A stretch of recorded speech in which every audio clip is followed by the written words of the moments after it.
Better than brown act training. That'll work.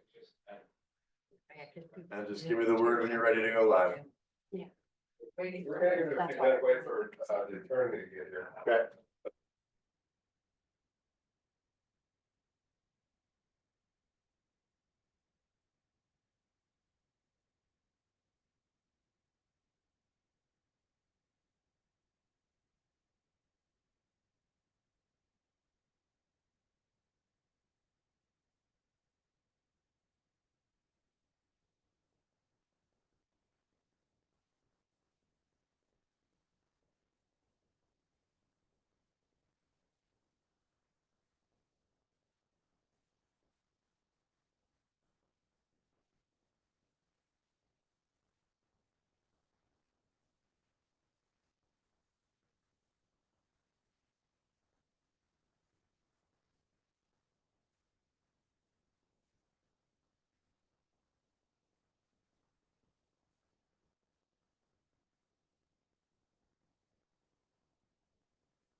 Good evening and welcome to the regular meeting of the Design Review Committee on Thursday, February 20th, 2025. I'll now call the meeting to order at 6:01 p.m. 5:01, sorry. I'm now going to take roll call. Member Jacobson Bates? Here. Member Bates? Here. Member Boyd? Here. Member Getz? Here.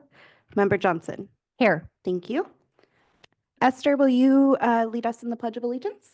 Sure.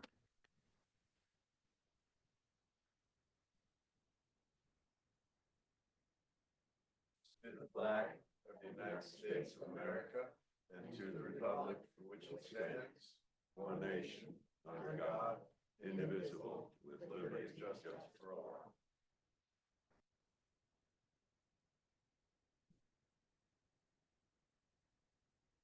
All right. If I can get a motion to approve the order of the agenda as presented, I so move. and can I have a second? Second. Having heard a motion and a second to approve the order of the agenda as presented, I will now take a roll call vote. Member Jacobson Bates? Yes. Member Bates? Yes. Member Boyd? Member Getz? Yes. Member Johnson? Yes. Motion passes 5-0. All right, now we're going to move to elect a chairperson and a vice chairperson. Can I have a motion to elect somebody as a chairperson? I motion Esther Bates for chairperson. Second. All right, having heard a motion and a second to elect Esther as chairperson, I'll take a roll call vote. Member Jacobson Bates? Yes. Member Bates? Yes. Member Boyd? Yes. Member Getz? Yes. Member Johnson? Yes. Motion passes 5-0. We will now move to elect a vice chairperson. If I can get a motion for that? No. Oh. Okay.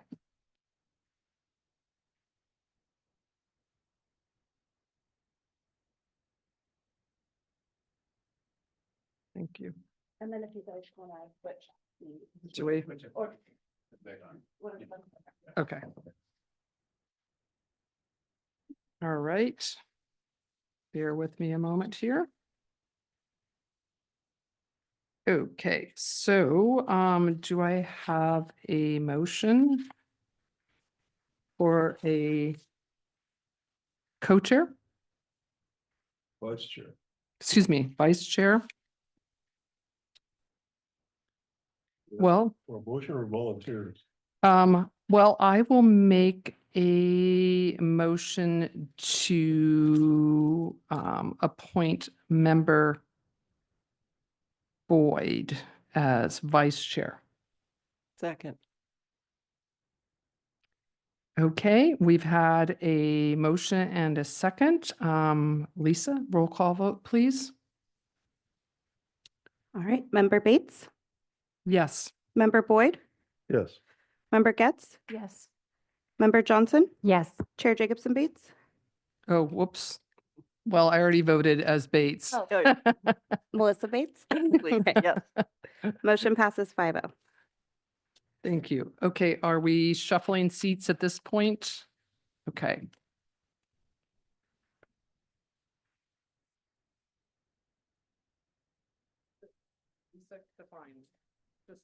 I changed seats with. Yeah, you'll sit. Right. Want me to just slide down a little? Sure. And I can just move the chair. The chair will move the chair.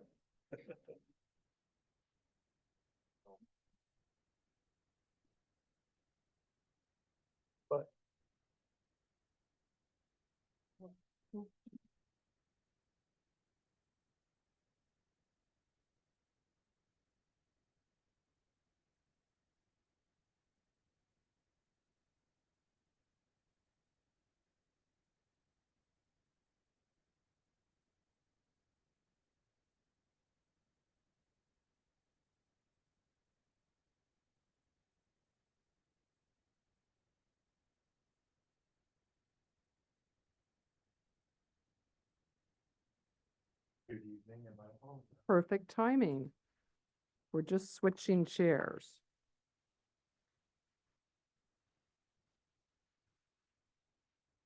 Okay. Welcome, Attorney Dave. And now we're going to move on to consent items. Lisa, can you please introduce this item?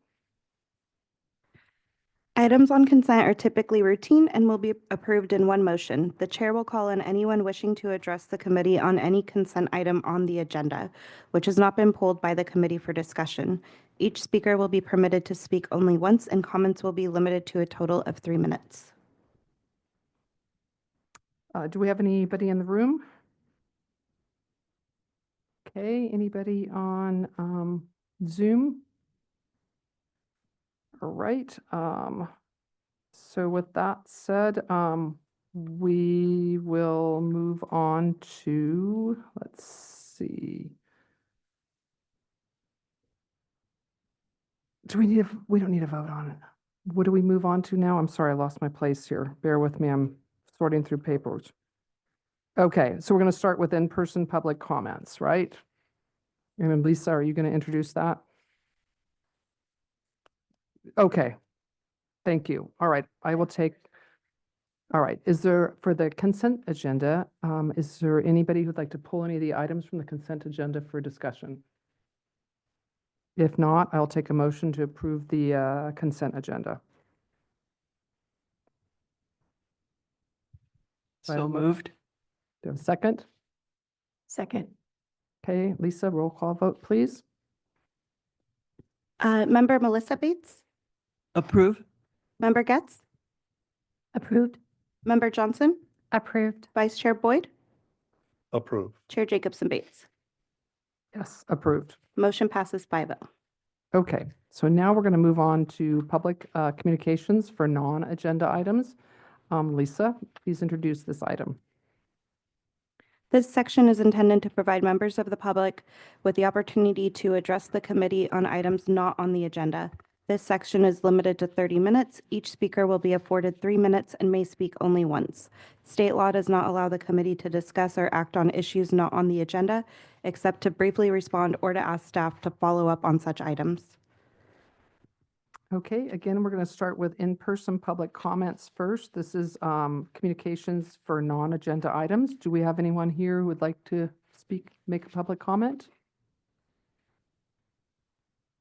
I see. Please come forward. Dennis Beebe, excuse me, right here. Thank you. Yes, I am Dennis Beebe, Solvang. Thank you, Madam Chair. And I'm here to thank all of you committee members for stepping up for quite often a thankless job. Your job is to critique various projects and designs that come your way. And being a critic, it's your critique is quite often not accepted objectively.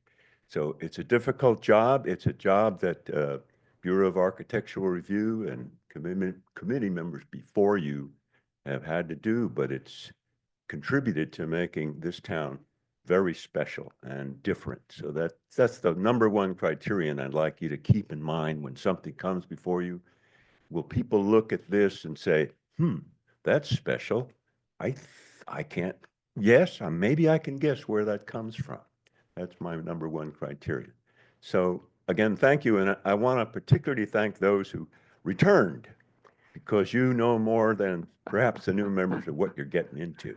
So I only live a short distance away. I'm going to darken your door from time to time, hopefully in a constructive manner. Thank you for serving. Thank you, Dennis. Anybody else in the room? All right, then we're going to move on to Zoom. Is there anyone on Zoom who'd like to speak on non-agenda items? Okay, so then we're going to move on to item 5A, staff report, please.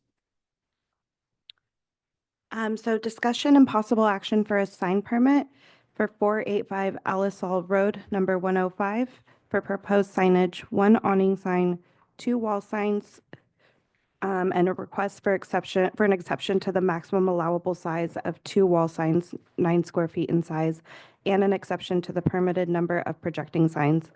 The applicant requests 2 projecting signs, 6.75 square feet in size. The proposed project is categorically exempt from CEQA.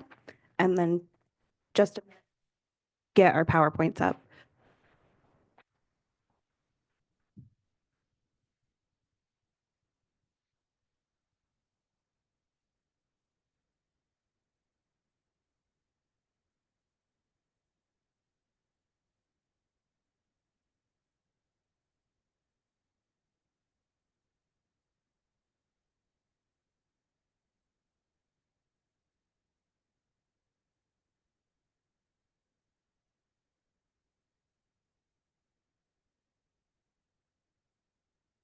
Technical challenges, bear with us.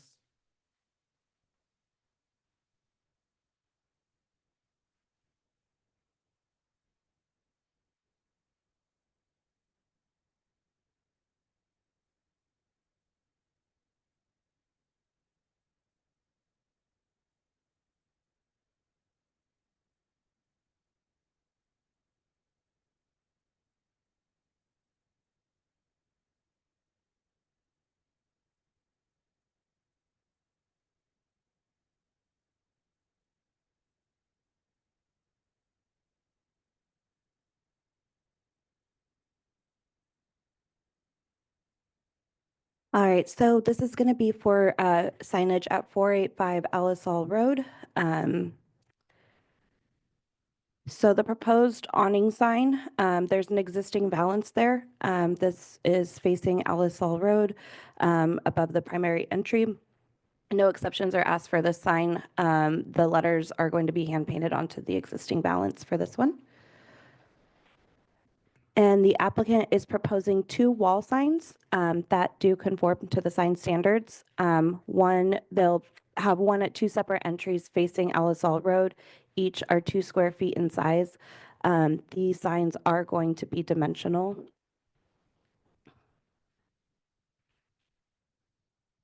And then there are 2 additional proposed wall signs. The applicant is requesting a modification to the maximum allowable square footage, which is 7 square feet in size.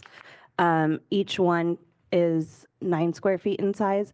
The way that we take the measurements for this is if there is anything like their logo sticking up, we do a box around the sign. So that is what makes it the 9 square feet in size. And then again, these walls are going to be dimensional as well. So for proposed projecting signs, the applicant is requesting an exception to the maximum number permitted. Right now in our code, we only allow for 1 projecting sign. Each of these are going to be 6.7 square feet in size, and then these are dimensional as well. So the proposed sign locations are all along Alisal. You can see where they're pointed out in the map to the left, and then they also submitted a rendering to the right, which is kind of hard to see. the wall sign that's above that door entry right there, that's how it would look in proportion to the door. It is a bit of a longer frontage that they have there. And then this is the consistency with the sign plan. Aside from the size, the signs do meet the required font size, the clearance from the sidewalk for the projecting sign. The only two exceptions that the applicant is asking for is the max size for the wall sign and the additional projecting sign. And the proposed project is categorically exempt from CEQA. And we do have the applicant here if you guys have any questions. Thank you, Lisa. Are there questions that any of you have for staff? We start with that first. You have any? Okay, all right, then we're going to go ahead and take public comment now. So is there anyone in the room who's wished to speak on this? Yeah, please, invite the applicant to come forward. I'm Taryn. We actually already have a couple stores in the city, but this is a new one. We took over the Esco space, and we're really trying to elevate the space. And we put this proposal not because we're trying to. Well, there's 8 doors on this store that are able to open, so it's super long, and then it wraps around the back. And there's 9 doors, but out of those 9, we're gonna have 5 of them open. So it's definitely, well, it's extra long and it's a little confusing for like the customer. So we tried to come up with a plan that makes it clear that that whole thing is one store. So we tried to balance the signs. So that's why we have 2 wall signs like on the side of the valance, the 2 long ones above the door. And then that's the only reason we're asking for the extra blade sign is because it's 95 feet long. And if you only have 1 blade sign, where do you put it? That's balanced. I don't know. That's the reason. Yeah. But, about the variance in the wall sign size, it's just because the tip of the California, as you can see, sticks out. That's our original sign to sign, our logo. If you just take the background of the sign, the oval piece, that is 7 square feet. But I totally understand. We definitely just want to get a consensus, do what everybody's happy with, and make it look the best, like superior design. So we're totally open and just want to make it work. Yeah. Thank you. That's it. Any other comments in the room? Okay, then we're going to go to Zoom. Are there any comments there or anybody wishing to comment on Zoom? Okay, so we see none. All right, so public comment is now closed. I'll bring this item back to the committee for discussion. Does anyone here have comments on this project?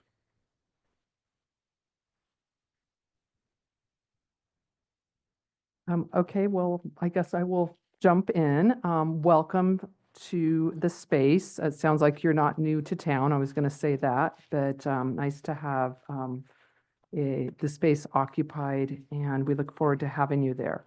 I do have concerns about exceptions. Try very hard to be really judicious with the use because exceptions set precedents that are then cited by other applicants. And as I look through the definition of the reasons for exceptions, I'm not finding extraordinary purposes here for that, although I do understand it's really a long storefront. So committee members, do you have thoughts on those exceptions as presented here? As I said, I'm reluctant to grant exceptions just because of precedent that becomes set. Goal being to be consistent and fair, and concerns about having to explain this to the next applicant who wants an exception as well. I can make a comment. As the applicant said, that this is an exceptionally long storefront. It could easily have 3 businesses in it instead of the one that's being proposed, which would generate 3 signs per the code. So the 2 signs, the 2 projecting signs don't really bother me. Like I said, based on the length of the storefront And the one that's mounted over the doors that exceeds the size, only exceeds the size because of the way we calculate the size based on the projection of the state map above the regular part of the sign. So they don't bother me. The location for the hanging, the projecting signs, I believe there are brackets already in place. And maybe the applicant could just let us know, were you planning to use these existing brackets on the building? I see an affirmative on that. Yeah, okay. Which has them, it's hard to find the appropriate location with those brackets in that long storefront. Well, you know my feelings. Is there anybody who would like to make a motion on this project? I motion to approve it. Do I have a second? I second that. All right, Lisa, roll call vote, please. To approve the signs as presented with the granting the 2 exceptions as noted. And how do we vote? Aye or nay? Is that, We're gonna do a roll call now. okay, but I mean, the answer would be aye or nay? Yeah. Okay, Yes or no? yeah, okay. Member Melissa Bates, No, Member Getz, Yes. Member Johnson, Yes. Vice Chair Boyd, Yes. Chair Jacobson Bates. No. Motion passes 3-0. Again, 3-2, I'm sorry. yeah, 3-2. Welcome to your new space. And I think this is really a good start that we have a committee that can work together and have dissenting opinions and still come to a consensus on a decision. So thank you. All right, we're going to move on to item 5B. Staff introduction, please. Discussion and possible action for a zoning clearance to be issued for an exterior paint color modification at 1691 Copenhagen Drive. The proposed project is categorically exempt from CEQA. And then we'll get the PowerPoint up in just a minute.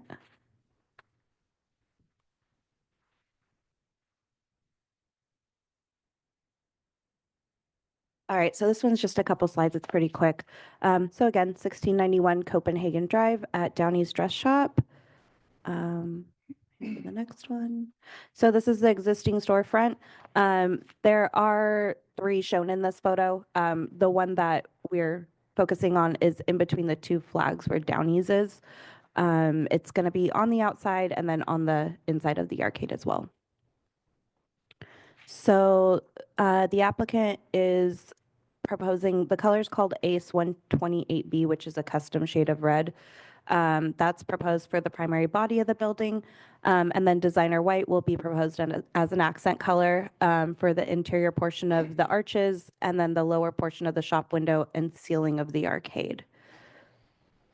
And then this is the consistency with the adopted guidelines and the general plan. The objective standards contain language regarding approved color palettes contained in the adopted design handbook. This handbook is not complete and awaiting decisions from the City Council and outcomes from a public workshop to be held in late February or early March. The adopted design guidelines do not have a specified color palette or adopted color schemes for the village. The newly adopted community design element of the 2045 Solvang General Plan does contain language regarding color that includes the following. Old World Danish-style buildings are often known for their rich, vibrant hues of paint colors alongside dark wood framing and half timbers. Buildings were painted to protect the materials from weather, and colors were a stylistic choice, sign of wealth, social status, and the overall style of the time. The most common paint colors used throughout Denmark in the Renaissance were red and dark ochre, because these were the cheapest and most accessible pigments in the region and held up the most against the elements. And then the last slide, and this project is categorically exempt from CEQA. And the applicant is here if you guys do have questions. I'm going to start with, are there any questions for staff from the committee? Yes, I wanted to know if any other buildings in the Solvang area have this color already. I don't know that they have that specific color because it is a custom blend. I mean, there are other buildings that are a dark earthy red, but I don't know about that color specifically. Okay. Hmm. Thank you. And I think that extend that to the white as well. Lisa, maybe you have a comment on that. I don't know if you know the bright white. I don't know that that specific white has been used on other buildings. I think it's kind of close to the Lansby. But again, that specific shade, I can't be sure. And there's a lot of whites. Hmm. Any other questions for staff? Okay, then I'm going to move it into public comment. Is there anyone in the room who'd wish to speak in person on this? I think I see somebody coming up. If you could identify yourself, please. Hi, my name is Sandy Milby, and I'm actually speaking on behalf of Linda Rasmussen, Down East Dress Shop in Candy World. First of all, to address the question about the red color, it currently is on Z-Folio's front door, and it is a trim color around their window. So that's the only place that we know. The building hasn't been painted in well over 30 years, and it's, everybody else is kind of updating and sprucing up the town, and so it's a good time to do it. They want to stay with the red and the white because they are Danish, and they want to stay with the Danish colors. It's not bright red, which was originally what it kind of was going after, so tried to soften it down a little bit. But yeah, that's just trying to freshen it up, and instead of it being just like one solid big red, we broke it up with the white as well. So open to any suggestions or, whatever you need from us. Thank you. Thank you. Are there any other public comments in the room? Please step up.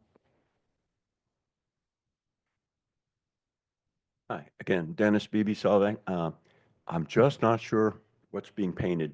I know Lisa knows, but seems like this is right next door to the Rasmussen's building, right? Where there is a gable where the color is split between two completely different colors. And there's a gable in Lisa's photo.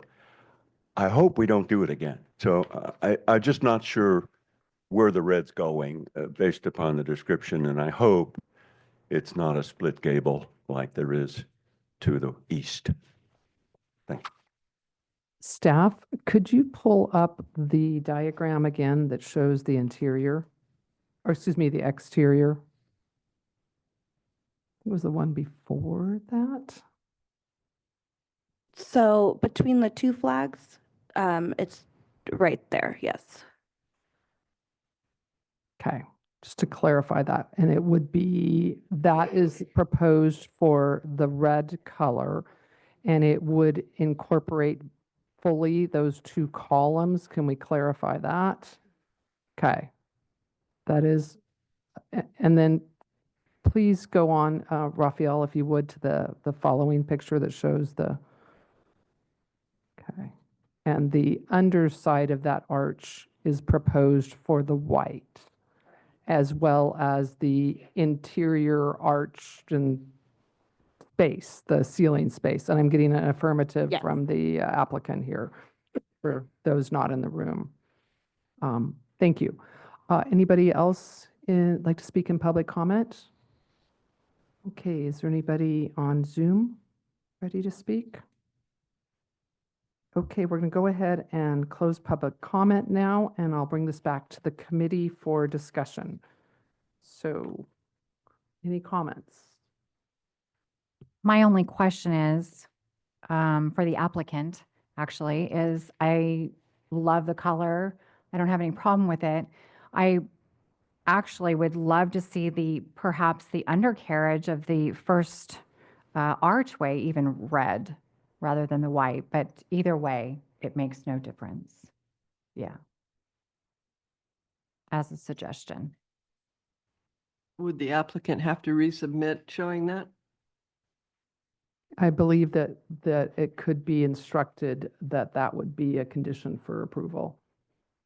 I have a Yes. question. Has there been any thought of using the red as the trim color You said there's one other shop, I think, in town that has that as a door and trim color, and having something that's a little bit closer to the rest of the building as the base color.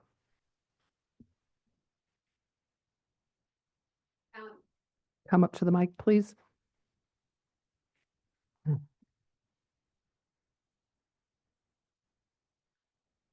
Instead of using the white, we were afraid that it would just be too stark, and then a red trim, if you look, there's not really a lot of space for trim there. So that meant we would be doing the bottom of the pillars red, and we'd be doing around the window red, and everything else would be white. We might as well go back to the soft pink then, I mean, you want it, it's all about just freshening up and giving it, drawing, a little more attention, as far as their logos red and white on their windows. And so just more about being Danish, and, the pink wasn't so Danish. So, yeah, I think they're really firm on leaving the major part red and just sticking with white trim.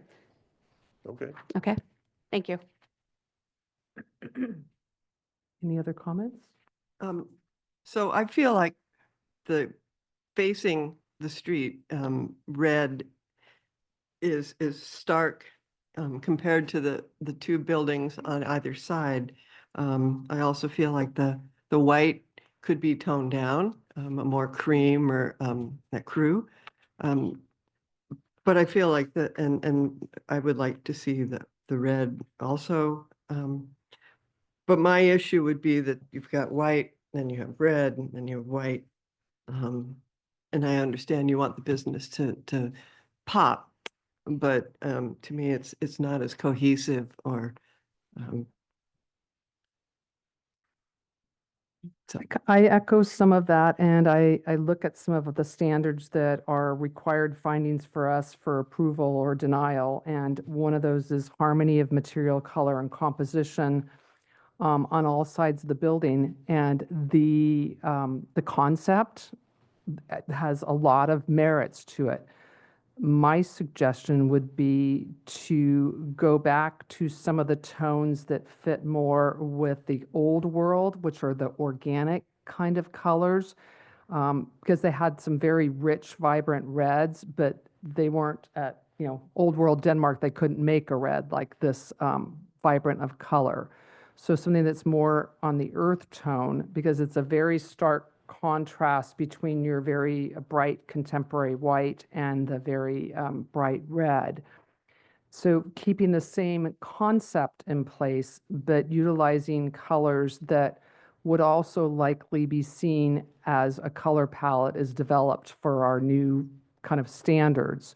We've got a couple of books, and I was looking at how your colors compared to in there, and I didn't realize it was the Z-Folio front door. As a little pop for a contrast, it has a place, but perhaps there could be something that was, again, more of that organic tone in keeping with the old world in Solvang, and then also aligning with where we project the new design standards will take us with a color palette.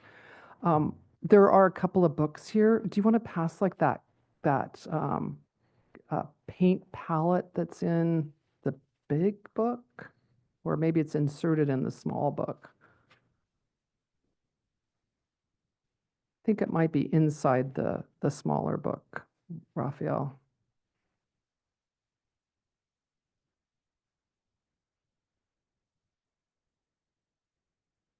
And again, these aren't adopted because this is we're in the limbo here between the old and the new. But as you look at a palette like this, you can see there are some tones that run similar, and there are in the other book as well. But it's got more of that earthy tone to it that is more fitting with the old world look, and you could still maintain your red and white. It's not going to be as vibrant as a Danish flag is today, but I like the concept of all that. I mean, that's kind of fun. So as to the applicant, I'm wondering if any of that, how does how do you, colleagues, how do you feel about that kind of conversation for a request of our applicant? And then if that was something that was doable, Raphael, would that require the applicant to return with their new color palette? Would we be able to approve something that could be completed by committee? How does that work if the applicant were to agree to that? Looking at moving your project forward. For colors, I would actually suggest that it come back. Simply because that it's one thing to ask for a little bit tone down to a hue, but here you're looking for a different color, and the applicant had provided a swatch originally on the building. So, I mean, I would recommend they work with city staff, and actually city staff can work with the applicant to provide probably better renderings. So that way the DRC has a better idea of what those colors will look like against the arcade and facade. I did go look at your sample, and thank you for doing that. That really kind of inspired this conversation, because I felt as though, again, looking at what we're tasked to do with creating kind of a harmonious relationship with what's there, is this red did not seem to complement the existing brick in that location. And again, because the brick's been there longer than the paint, that more kind of earthy tone would make it look more organic and fit within the environment that you're looking at placing it. So, committee members. Oh, I have a suggestion. Maybe if they're willing to look at the old world paint samples and pick tonight, then that would probably help them out. I'm just happy they're going to be painting. I think it's great that they're improving the look of the building that's not been painted for 30 years. But I agree with Esther on the old world look. I think that there's a color in there that you guys could definitely agree on, and the trim to tone it down just a tad. I'm not sure if we can do that from the perspective of public comment on a project like that. I may have to come back. Mr. Attorney? Well, there's a couple ways that I could see you doing it. Yes, you can refer it back to staff and have it brought back at a subsequent meeting. The other thing is you could table this for the moment, allow the applicant to take a look, and then bring back at the later in this meeting. We still have some time to do this. That's an option, but it's a little difficult to do it from the dais and negotiating, so to speak, from the dais. So those would be the two ways that I would see proceeding. Lisa, could you bring the other book up here as well? Because there's another color palette that's a good option here as well. While she's doing that, let me make one other comment. My only real concern with it is the elevation that faces the street. The actual storefront, I think, is fine. If that wants to be a red, it may be a different sort of red. But the elevation that faces the street, as my cohort here said, really breaks up that street. There's yellow from the new old Rasmussen store. Then there's a kind of a pale color. Then there's a gray one, a couple of them down. If this one is splitting the storefront yet again, I think it kind of doesn't match as well. So I don't have any problem with the red pretty much anywhere else if we come up with a great red, but the elevation that faces the street, I think, could be a little bit more complementary to the rest of the building. It does definitely need paint, though. I drove by this afternoon. I think, too, a note that going forward, that when there is a facade that runs across multiple businesses and properties, there are going to be requirements put in place that there's a consistency there, which we've already seen how that doesn't work with a recent project. So kind of, again, being a bit in between here as the new codes and palettes are put together. So what I would like to suggest is that we have a motion to table this until later in the meeting. Yes, Raphael? So we do have one item on the agenda for next month, and it's actually the neighboring building. And so my suggestion is that because city staff deemed that complete after our deadline. So my suggestion is to continue this item to the next meeting Yes. with the direction that's given. So that way we can then coordinate the two together in a much more Excellent. cohesive presentation that I think is worthy for the DRC. Again, the point of us bringing this to the DRC is to not hold up the applicant. Yes. But in this instance, you had the neighboring building owner coming a few weeks later. So this would actually provide an opportunity to potentially work with both applicants at the same time to bring a product to the DRC, so that way they can see the facade the way it is. And I'm way too wordy right now, so. I think that's excellent. That's information we were unaware of. Then there are some excellent resources. Another really good paint palette here that I think is likely to be the bones as we move forward. I'd like to also note that the white kind of is a bit like the red. It's very bright, and it would fit better within the environment in which you're placing it. If you make it also a little bit more of an organic color would be my recommendation. So I guess then, do we have a motion to continue this item until the March meeting? Yeah, would you, can we reopen public comments? Well, this is a question of the applicant, so. Okay, all right. So we are a bit aware, obviously, because it is the neighbors. We're aware of the colors as well. So where if we go to white and then theirs is approved at their color, then it's still going to be chopping that up. And then if the third arch decides to do a paint, now you're going to chop it a third way. So there, which I don't, my point also is that there's obviously different trim colors coming in as well. And so it's all going to be different however you look at it. I mean, because you don't have, it was the same way with trying to do the PowerPoint, or not the PowerPoint, but the image for you. You can't go in and just paint that archway. It paints the whole block, the whole building, okay? So you're going to still have different colors going down the street as long as, people are coming in and doing it. So to me, I mean, we're more than happy to, have you talk, let us look at stuff, make the decisions at the end of the meeting today and go on from there, because it's still going to be different. They may, there's could be a different color red. Now it's going to be, the reds together. And either way, if they're both red, we're going to blend either way, or we're going to stand apart from one another. Given that there is an application coming in for the adjoining property, as we are tasked with finding that harmonious, I mean, I can read for you, the harmonious relationship between existing and proposed developments, harmony of material, color, and composition on all sides of the building. It just seems as though, given that we have this opportunity to look at the two of them at the same meeting, that it's would be better to postpone this until next meeting. I so move. Okay, Thank do I you. have a second? Thank you. Okay, I've got a first to continue this until the March meeting. Do I have a second? I second. Okay, Lisa, roll call vote, please. Member Melissa Bates? And this is to table it. To Continue. continue, so it's essentially, the item will be, when we continue an item, the item will be brought back to the DRC at its next meeting. So it'll be your regular March meeting. I vote yes.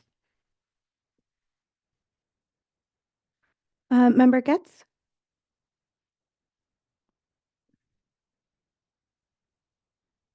I vote no.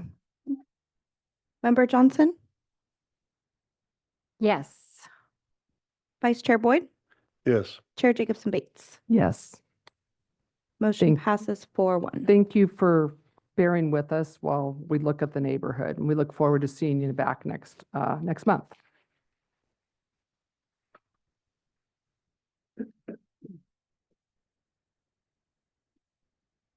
Okay, we're going to move on to item 5C. Staff, can you please introduce that and provide the report? Yes, the item is for discussion and recommendation for land use permit 23302, amending a previously approved development plan for proposed exterior and interior tenant improvements and a proposed 5,906 square foot addition for a proposed in total 10,737 or 734 square foot building for a market and restaurant located at 1714 Mission Drive, APN 139-240-034. The proposed project is category exempt from CEQA.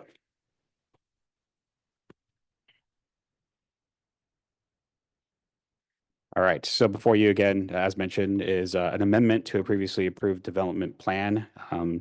So the development plan was approved in August of 2022. The original plan was to convert a bank, into a deli, market, and restaurant. At the time, the applicant had proposed an addition to the existing structure at 5,713 square feet, and they had additional frontage improvements that were included as well. So as a part of the initial work after the approval, the applicant and their team went into the building and they discovered that there are some structural issues with the building with what was originally proposed. So the applicant is requesting an amendment to the approved development plan this evening. So those are modifications to the development plan to increase the addition size as well as other modifications that are presented via this report. So just to give everyone a little location of where we're at, this is the old bank building. It is in the Village Mixed Use VMU, formerly known as TRC. So it is represented in the pink color right there. It's adjacent to Mission San Ynez, as well as the city's parking lot to the south. At the corner of Alisal and Mission, there's currently a construction project, which is currently on pause. It is the Lily Sod 9-unit cottage. So that's something to sort of keep in mind as we go along.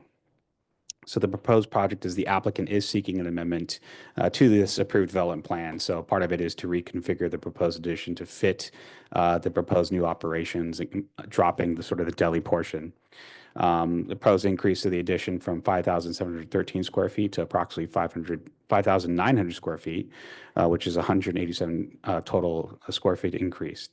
Continued demolition of the side of the porte cochere, the entryway, which is revised in the proposed amendment. So the original approval had the proposed amendment or had the proposed entryway kept.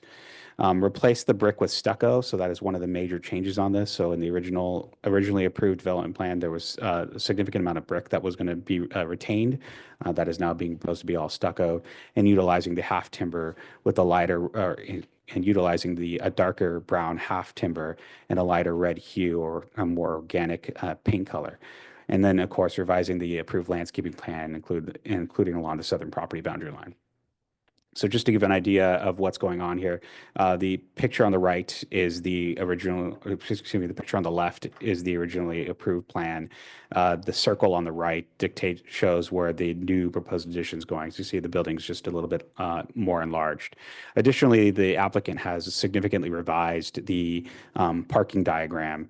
And so in this instance, they are proposing one-ways in and out, and then parking along more of the interior lot line towards the Mission. So this is in city staff's opinion, a much more superior parking configuration that was previously presented. These are the proposed new elevations on the eastern end. So the east end is essentially the end that's facing the parking lot, or the west end is the one that's facing the parking lot. And then here on the east, this is where the old drive-through used to be. So sort of, again, orienting yourself on where you're at if you're very familiar with the site. So this elevation here faces the parking lot. This faces the old drive-through. And then on the north-south elevations, the north elevation is the elevation facing Mission Drive, as indicated in your staff report. And the south elevation is the elevation that faces the city's parking lot. So very similar to the last three items that were before you, we have various documents that we have to have consistency with. And the first one is the community design element. The community design element was recently adopted, completely redone as a part of the general plan update, which was adopted by the City Council in 2024. So the proposed amendment is consistent with a lot of pertinent policies of the community design element. However, there is one policy that did stick out and that we did flag in the staff report, is that the policy states the city shall require street and structure lighting using dark sky standards to minimize visual and ecological impact by preventing glare. So the inadvertently in your packet, which is why it's included in there, but it was posted as part of the digital packet. The proposed light fixture was not included. So this is included here in the presentation. And so this is the proposed light fixture. City staff feels that this does not meet the objective design standard, which we'll get into a little bit later on. But again, this sort of shows you the connection between a policy, which is here, and then the actual zoning implementation, which is the objective standard that we have. So the policy sort of outlays it, but the objective standard really provides what needs to get done to this. So in this instance, city staff recommends that this proposed light fixture be modified to meet the objective standard. The second set of documents that we need to ensure that we are consistent with is our design guidelines. Our design guidelines were adopted in the late 80s, so they're still around until they are unadopted. So one of the items that is on there, we did want to point it out, is that the windows must be divided into panes with horizontal and vertical painted mullions, and windows shall be deep set to maintain the appearance of thick walls. So here you have a building that doesn't contain any of these elements. The applicant proposes to maintain the existing look of with no panes, and the building predates the approval of the city's design guidelines. So with all that being said, this is where, again, the design guidelines is generally just that, a guideline. And the applicant is utilizing the consistency of window types throughout. So we are recommending to move forward as proposed with the consistency without the proposed panes that are in the guidelines. So finally, we get to actual standards versus guidelines and policies. And so again, the proposed amendment is located in the Village Mixed Use, or VMU. The proposed amendment meets all the minimum and maximum development standards for the VMU for zoning. That is included in one of your tables in your staff report. One also new caveat, this is one of the first items off the chute with our new zoning ordinance, which was adopted in December and went into effect January 8th. This project was actually originally submitted as an amendment back in 2023. And so we've gone through, this is actually the staff's third round of review for this. So during that time, we were working on these new standards. So, and I'll get into the next couple slides, but this essentially falls into where it was under the old standard, but now we have a new standard, but it meets the majority of the old standards, and we'll get into that in a minute. So again, this is under the DD1 zone. And so the objective standards are sort of a starting point for new development. And so that's sort of this reminder to this committee and to those that are watching that our objective standards is where you start. If you typically don't meet the standard, city staff can reject out. We are making an exception here because, again, this project came in for resubmittal on December 13th. So as we were gearing up to implement. But the project meets pretty much 98% of the objective standards. And then not all objective standards are applicable to the proposed amendment. So we did provide a table in your staff report that went over some of those standards. So in facade, wood, what we're looking for, and in terms of wood, stucco, et cetera, it has that. The one item that we did point out was the blank walls. It partially met this standard, and so particularly on that west and east elevation, which is pointed in your staff report, and there are ways we can discuss in terms of getting the project to the standard. For as far as half timbering, it did meet the minimum depths and in spacings for the half timbers. And the roofing materials had met with architectural grade asphalt composition. The window placement is consistent. The window proportions of either 2:1 or 3:2 ratio are also consistent. Window trim and then lighting was the one we had pointed out earlier as a part of the community design element. And we, again, repointed this out as the objective standard. And then finally, trash enclosures, which is actually a new one because we didn't have any trash enclosure standards for the longest time, but it does meet this as the trash enclosures are articulated and are consistent with the architectural theme that's provided. So again, the objective standards, the east facade does not meet the objection as it is a blank wall. So again, because of how the applicant has submitted this prior to the standard, typically are in the standard, it states there are 3 ways to meet this: through pop out and articulation, through placing a window or door, or through some sort of landscaping treatment. In this instance, we are proposing just either 2 items, either the additional half timber design for that east elevation, so again, continues it on, or the use of window. So one of the 2 items, if it's placed on this elevation, would then would help meet its standard on the east side. And again, this is pointed out in your staff report. It's just under 19 and 3/4. The standard is 15. So essentially, every 15 feet, you got to have either a pop out or a window or some articulation. Again, this is taking our policies of what we previously had, and it's just been out there in space for each and every one of you to separately interpret, for us to basically say, hey, this is the actual minimum standard. Did you meet it or not? The second one is the proposed lighting. Also doesn't meet the objective standard. So again, the lighting fixture is there for you. City staff is proposing a condition that the lighting fixtures be shielded and directed light downward as approved by city staff and consistent with the objective design standards. Again, the entire purpose of that standard is so that light does not protrude up. There's also old light poles that are here. We are going to carry over a condition to eliminate those and bring those back down to conformance with the objective standard with max 15 feet. So those would be conditions carrying forward. Now for the west elevation, so there is a caveat to that. As you saw, the west elevation does not have any windows or sort of, it has the half timbering articulation. With the proposed addition, that addition creeps very close to the property line. So as much as we can sit here and have kumbaya with all of our design standards and objective standards, there's one sort of outlier that kind of gets us, well, sometimes it'll get you. And that's unfortunately our California Building Code. So the California Building Code prescribes where windows and other what they call methods of ingress and egress take place. And so particularly if you're in a residential condition, if you're within 6 feet, you need a fire rated wall. And there's a whole bunch of stuff that gets added to it. And you typically can't have a window that's closer than 6 feet to the property line. So if you ever walk through your house and wonder why you don't have a window and you're so close to the property line, there's your answer. And so the same thing in this condition is it applies for a commercial application. In addition to that, based on the applicant's preliminary floor plan and in speaking with the applicant, they are looking at more back of house uses on that west side. So with the back of house uses such as storage, et cetera, that lends it again to not necessarily warrant windows and other articulation. And then the final issue that we have is this is actually an interior lot line. So currently right now, we all see it because there's an empty lot there. But in theory, and currently if construction restarts back up, we will have landscaping on that west side. So essentially you don't even see the facade anymore. So that's why it was sort of pointed out in your staff report, and I'm discussing this now verbally, but it's why we aren't recommending at this point any additional facade changes to that west end. However, that can also be a discussion for the DRC as well. So what are we asking of you this evening? We are asking a couple items. One, ask questions of city staff. You've clearly done that for the last 2 items, but again, please pepper us with questions. Second one, ask questions of the applicant team. The applicant team is here. Lonnie Roy is the designer for the applicant, so he's here to answer a lot of questions. He's pretty good at those things. And then finally, provide a recommendation to the Planning Commission. So we are looking for a recommendation this evening to carry this forward.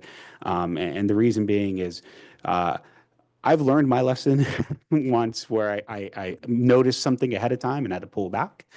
So we are looking for a recommendation because once that recommendation is done, then we can then move on to the Planning Commission step. And as a part of that step, we do have to do what's called a legal notice. We have to do a mailing notice as well to property owners within 300 feet. And so the items that are discussed before you are items that can be conditioned. Essentially, there are items that city staff can essentially bring those forward to the Planning Commission, and then we catch those items at building plan check. And then with our new code, we definitely do have a lot more teeth for these items, which is great, which is the primary drivers of why we wanted a new code to be adopted as soon as we can. So with that, I will open up to the commission for questions, or to the committee for questions. Okay, any questions? Who wants to start? Okay, it looks like no questions from the committee, so I'm going to go ahead and open this up to public comment. We'll start with anyone wishing to speak in the room. Mr. Beebe. Thank you, Madam Chair. Dennis Beebe, Solvang again. I didn't study the plan. I think it's a great improvement. This building is right almost in the center of Solvang. So there's an opportunity here to make it look more Danish. than it did. So covering it with stucco and putting external beams on it is a great start.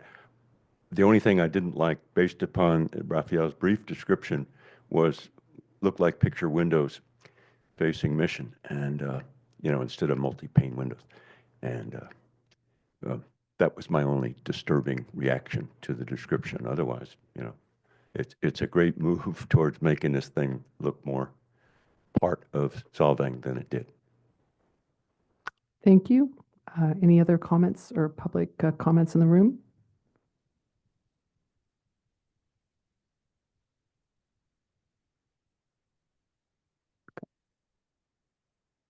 Hi, my name is Lonnie Roy. I am the agent for the applicant. So to give a little bit more light to the proposal, so the prior project, the architect assumed that that brick was just a veneer. And what we found out while looking into construction documents was that it's unreinforced masonry. So we would have had to do a full structural upgrade for the prior project. So the reason for this change is we're only limited to modifying those exterior openings by 10% along each elevation. So essentially, we're doing an addition that, from a structural standpoint, is independent from the existing structure, but it will appear like the same structure. So the additional addition in that existing drive-through area is because we need to get that addition beyond the existing building to allow that back of house operations to happen for the restaurant portion. In the prior project regarding the prior public comment, did go to DRC 2 times. The first one did have divided lights, and at that time, the DRC did not think it looked very good on that building. So that's why this current application continued with not including those on this proposal. And here for any other questions. Thank you. Any other public comments in the room? Okay, then we're going to go ahead and open it up to Zoom. I think I see a hand raised. You do. Can you hear me? Are we okay? Okay, yes, we can hear you. Okay. I'm Susan Bott, representing the Save Our Stars Committee of We Watch. The proposed outdoor lighting for this project of the village is in violation of the Village Design District standards, which requires fixtures to be fully shielded and limited to 15 feet in height. They should be designed to project light downward such that the light source or lamp is not visible parallel to the viewer's line of sight. If you're even with the edge of the lamp, you shouldn't be able to see the light source. Solvang's code says fully shielded fixtures shall be utilized that direct light downward and prevent light from escaping upward. Fully shielded lighting is readily available, and there's no reason to violate the code. We agree with city staff's proposal to mandate lighting that is shielded and directs light downward. Thank you for your help.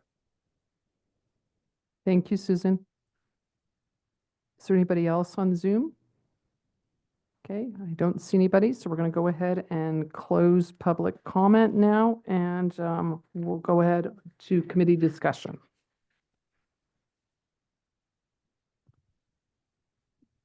I guess I have a question. We got a sheet here with brick to match existing. Where are we putting brick to match existing? It looked to me, in looking over the documents and the drawings, that we were covering over existing brick or deleting existing brick.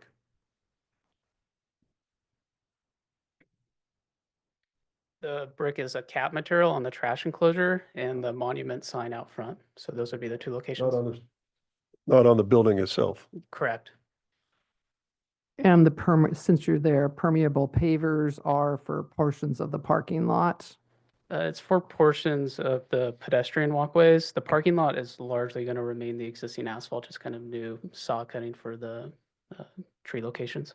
Yes. Was there any thought to breaking up the west elevation anymore with half timbers or pilasters or something? We're open to that. Generally, I would say we're supportive of all of Raphael's recommendations. The one caveat I would say on that east elevation portion, we'd be supportive of adding half timbers because adding a window there would be a little bit difficult with the structural requirements.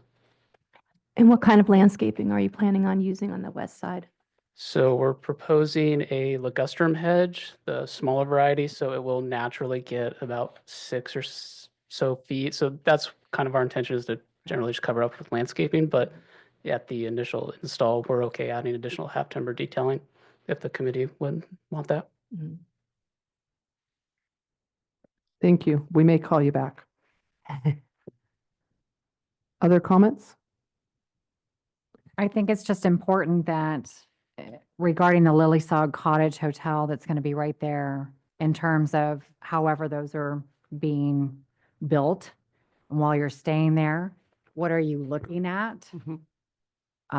What's the lighting going to look at? What's the architecture going to look like? What's the landscaping going to look like, I think. So just something to keep in mind, perhaps, especially the lighting.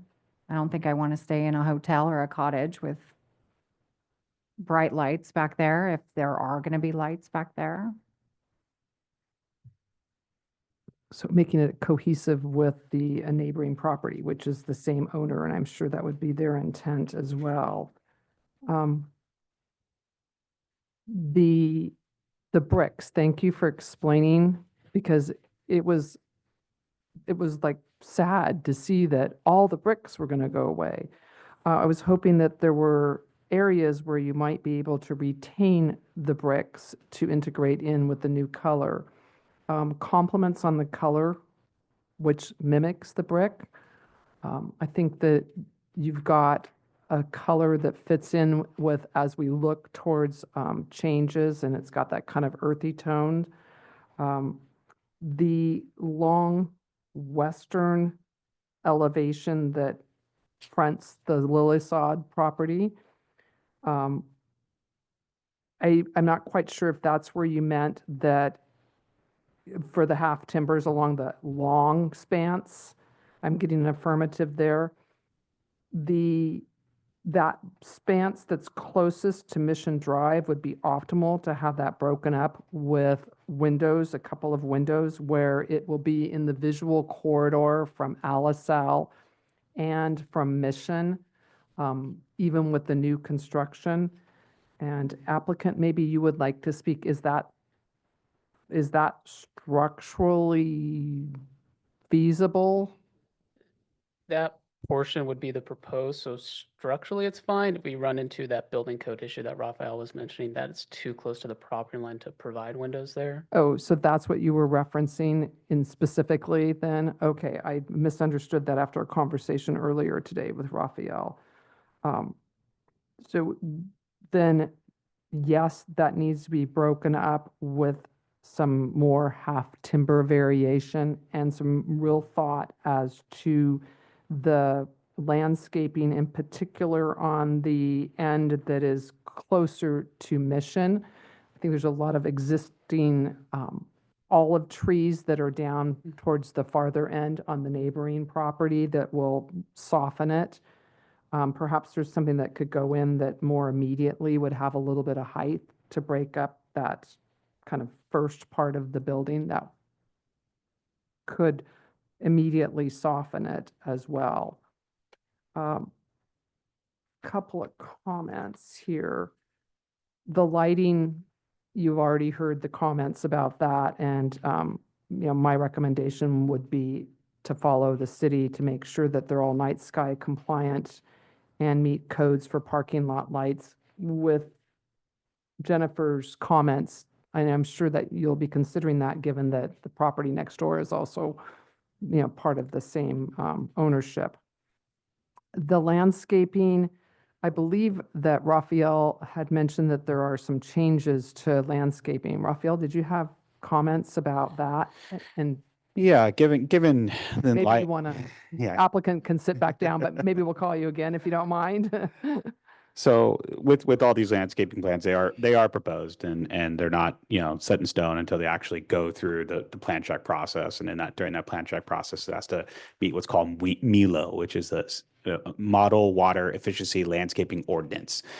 So it's the state had made this enacted this law, I'd say 2012 12, 13, give or take. But given the recent situation in terms of the Southern California wildfires, there's been more sort of attuned to attention of landscaping. Well, we all love landscaping.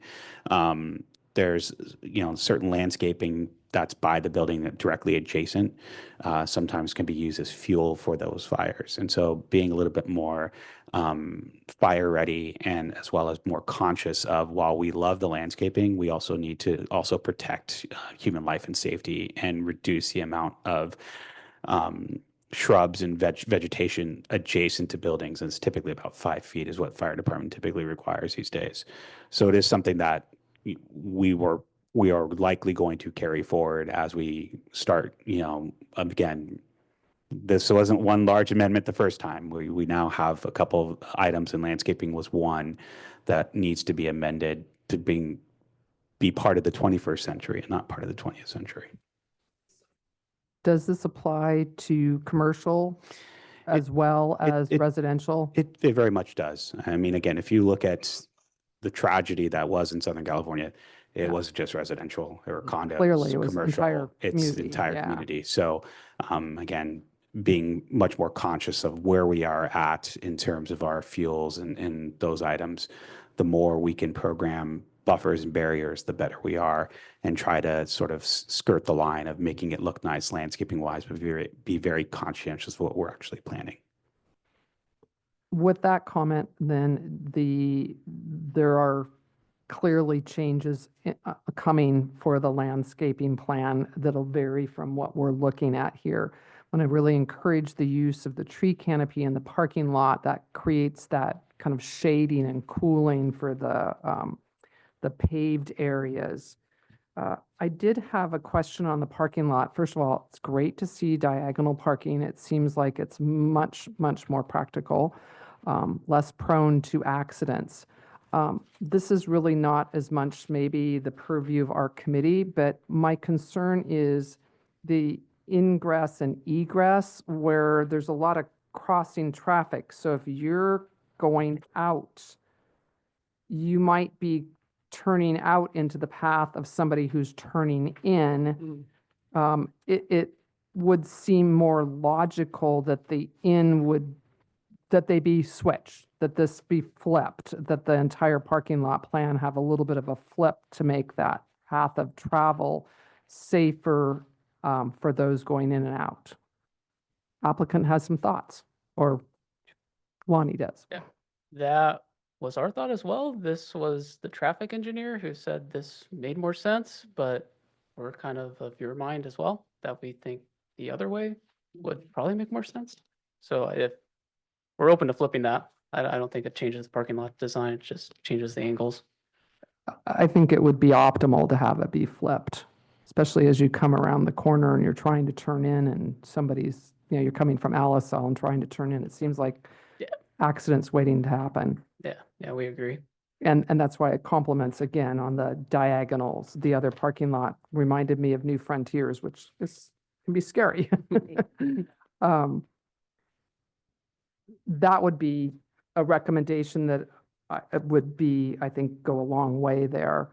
I'm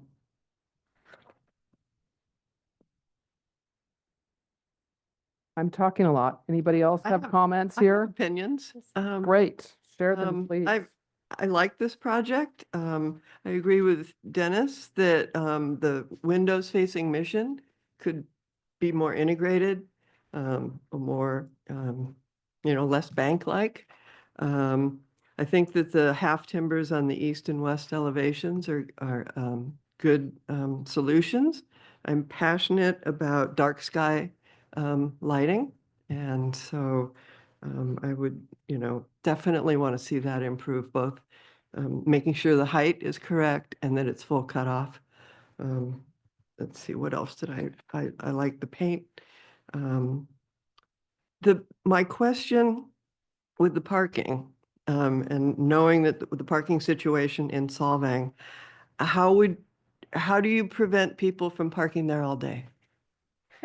Like now. Or is that even an issue?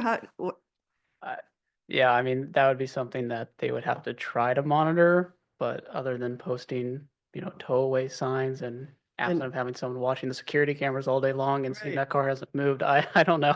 I know, and how would you or can you even enforce that? I guess that would be my question for Raphael.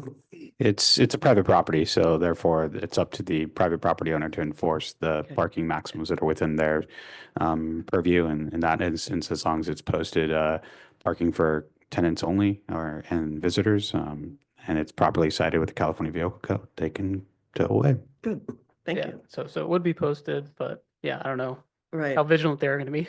right. All right, and I agree, switching the direction, it's not a Trader Joe's, so you can make it right. Thank you.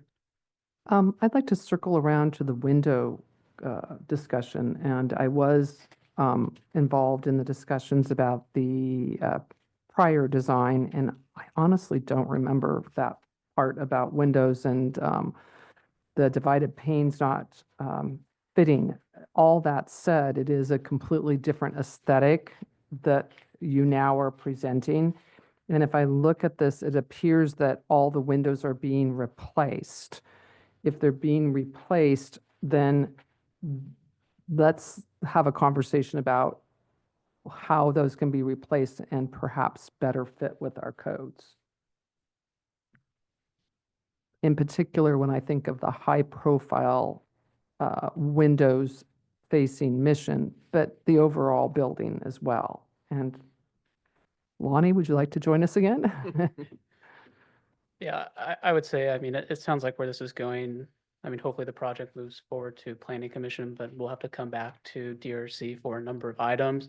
I would say we can come back with that as an option, how these windows look with divided lights, and we can make a decision at that point. That would be ideal. Mhm. Yes. Thank you. Thank you for your willingness to look into that. We have two choices that were presented to us for the trim. We have the fiery brown and the Turkish coffee. And then we also have the body color, the Roycroft rose. Anybody wish to make comments on those? And for those of you who haven't, these are kind of cool little lights.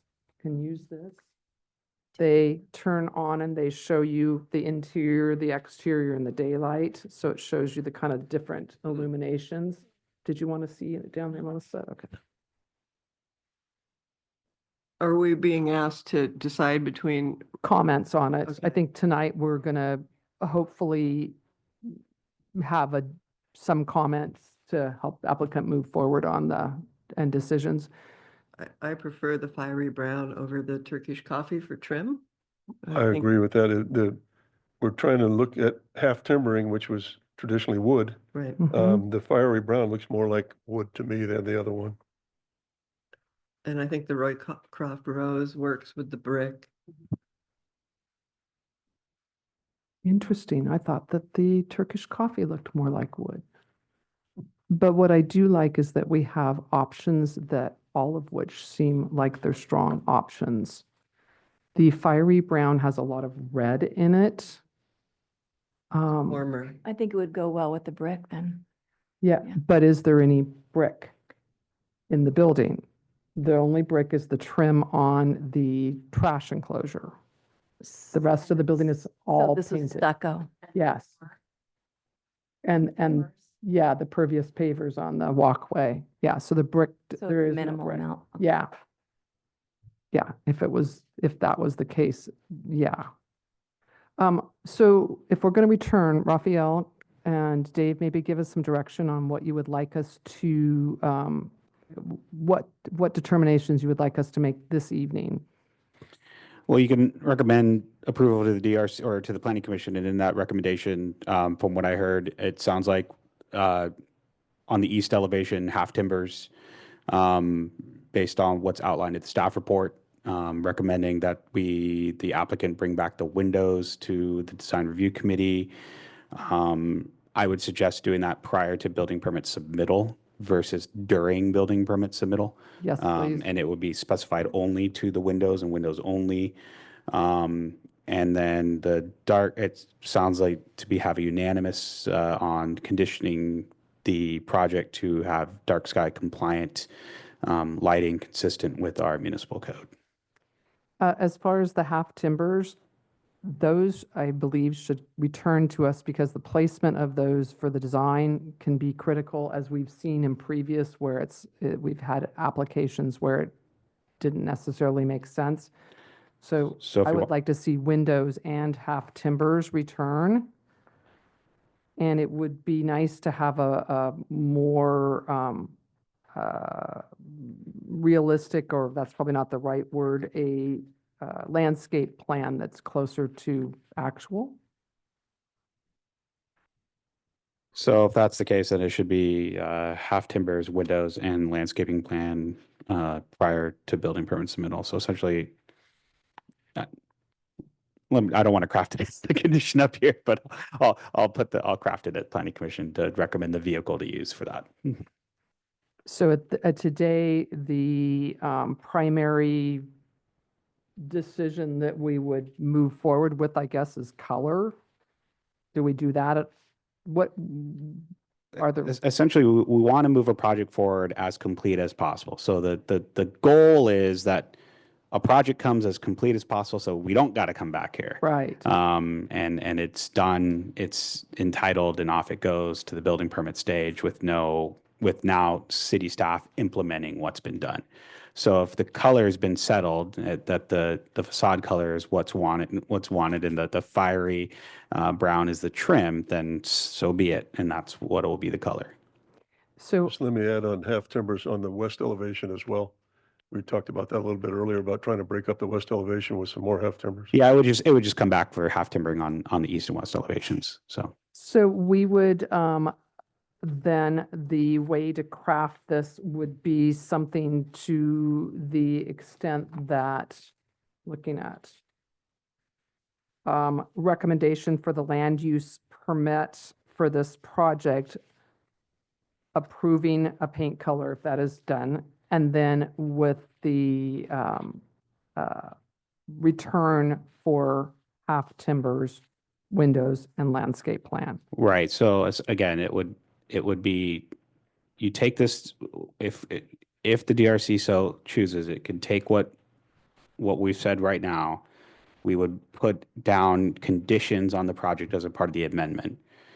Because, and then it would be very specific that the windows, the half timbers, and the landscaping plan would need to go before the DRC, and we would use our zoning clearance vehicle for that. So a zoning clearance would not be granted until those items are brought back to you guys. Okay, I'm just trying to get the words to craft this motion here. That's why I was kind of repeating it, because of course we also want built into that the lighting is required to meet the standards. Right. And so again, a condition would be added to say lighting shall be consistent with municipal code standard, and city staff will basically quote the standard, and we would review it against that standard at building permit submittal. Okay, so let's have a quick final discussion on this paint color and make a decision, and then we'll put together the motion. Does that sound acceptable? Sounds great. Okay. So because this is all going to be wrapped into one, do we have some more discussion? We've got a consensus on the body color. It's the half timber, where we have the choice of Turkish coffee and fiery brown. So I'm thinking Turkish coffee, you're thinking, so hold up the color you like. Let's just do that. Okay, I think we see a consensus here, and I actually held up the wrong one, but it doesn't matter because we have a consensus. So we've got the paint colors. So now, staff, please help us craft this motion. So it sounds like you want to move the project forward, recommending approval to the planning commission with the following conditions be added for as a part of this recommendation. Condition number 1 is that the DRC Review the windows and half timbers on the, all windows and half timbers on the east and west side prior to issuance of a zoning clearance. And then number 2 is that the all light fixtures are consistent with objective design standards as codified in the Solvang Municipal Code. Oh, and sorry, Number and 3. landscaping needed to be the one before on item number 1. And number 3, landscape. Well, landscape would be, so we would bring back to the DRC prior to issuance of a zoning clearance, the windows, the half timbers on the east and west elevations, and the landscaping plan. Okay. And then item number 2 is the applicant is directed to provide light fixtures consistent with the objective design standards as codified in the Solvang Municipal Code. And that the committee approves and we don't have a motion yet, but that it would approve the Roycroft rose for the body and the fiery brown for the half timbers. That is correct. Okay, so do I have a motion? Yes. Okay, we got a motion here. Second? All right. Lisa, roll call vote, please. Member Melissa Bates? Yes. Member Getz? Yes. Member Johnson? Yes. Vice Chair Boyd? Yes. Chair Jacobson Bates? Yes. Thank you. Motion passes 5-0. I just wanted to pass on my appreciation for the thoughtfulness that went into this redesign. As was mentioned, this is really a key property, and I think that it's going to end up being a beautiful building that'll be a lot of people going in and out of that parking lot. Maybe some of us sitting up here, we hope. So we wish you the best and look forward to seeing you back March or April, I'm guessing, soon. Okay, thank you. Okay, let's take a quick break. Let's do 5 minutes, okay? And then we'll go on with the meeting. So we're going to break for 5 minutes.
All right, so we'll start the meeting here at 6:31 and go on to our presentation.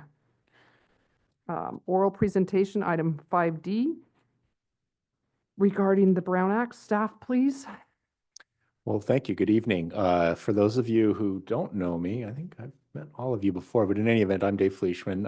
I was assistant city attorney, then city attorney, now back to assistant city attorney. I've been working with Solvang since about 1998. So, but for a period of about 19 months, that's been a continuous tenure. So I am familiar with the intricacies of Solvang and the application of the state laws to Solvang's particular way of doing business. So I'm going to go through this pretty quickly. What I'm hoping you will take from this today is a high-level understanding of the various issues that you will be required to comply with in terms of your service on the DRC. I don't expect you to walk away from this having a super detailed understanding of those. That's why we are there. You can ask questions of us along the way if something comes up at a meeting at a subsequent point. That's why we're here at that meeting, to give you that guidance during the meeting. So with that preface, I'll go ahead and go into it. We're going to be talking about the Brown Act, conflicts of interest due process, and the Public Records Act. The basic concept is that this is open government. The people have a right of access to the information and concerning the conduct of their business, and they don't delegate that responsibility to the bodies that they have created. So this is an oversight option for the public. It's founded originally in the Constitution and then statutorily through the Brown Act. Ralph M. Brown Act, this is Senator Brown. 1950s is when this first came about. It was California's original Sunshine Law.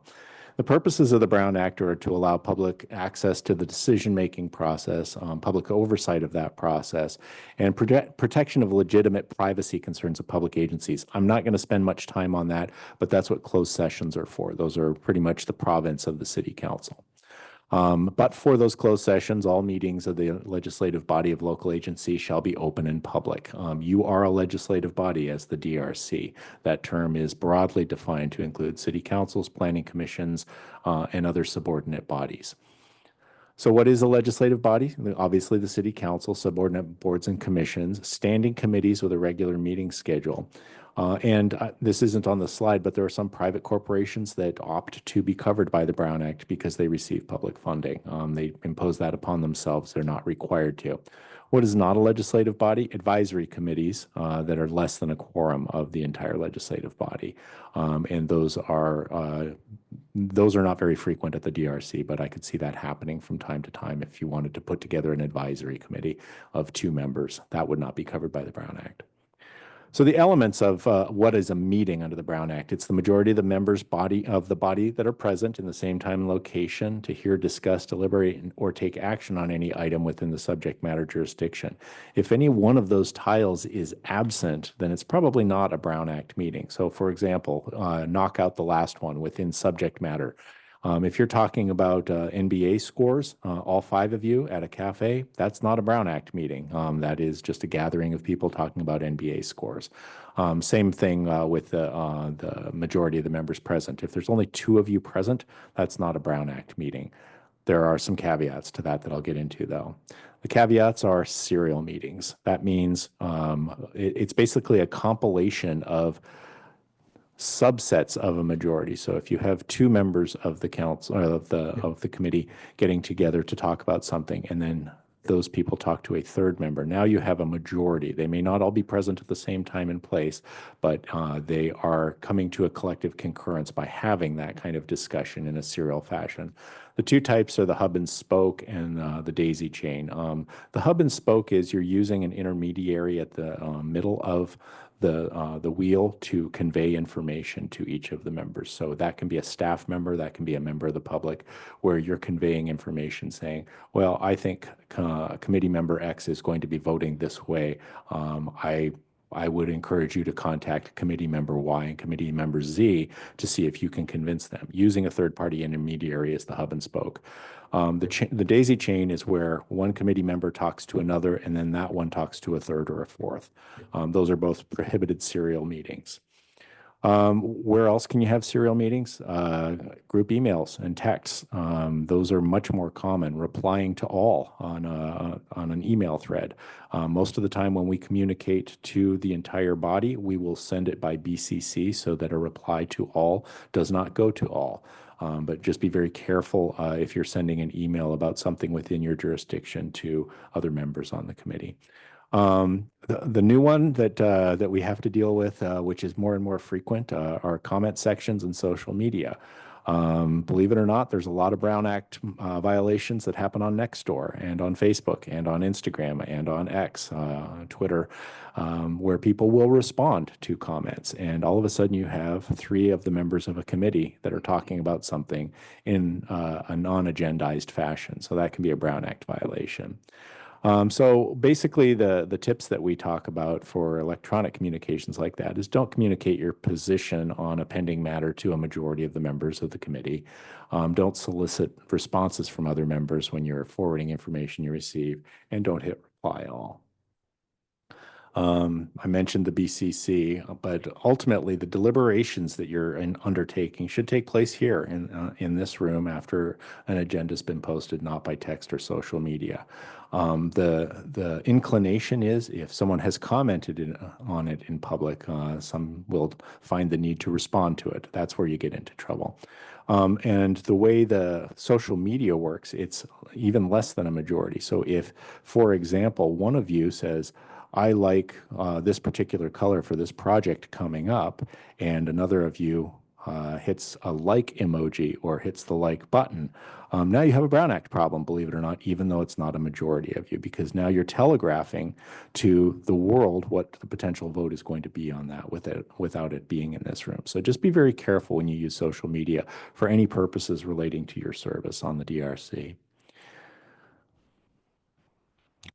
Okay, so what is okay to do? You can answer questions from the public. If someone asks a pure question, what time is the DRC meeting? 5 p.m.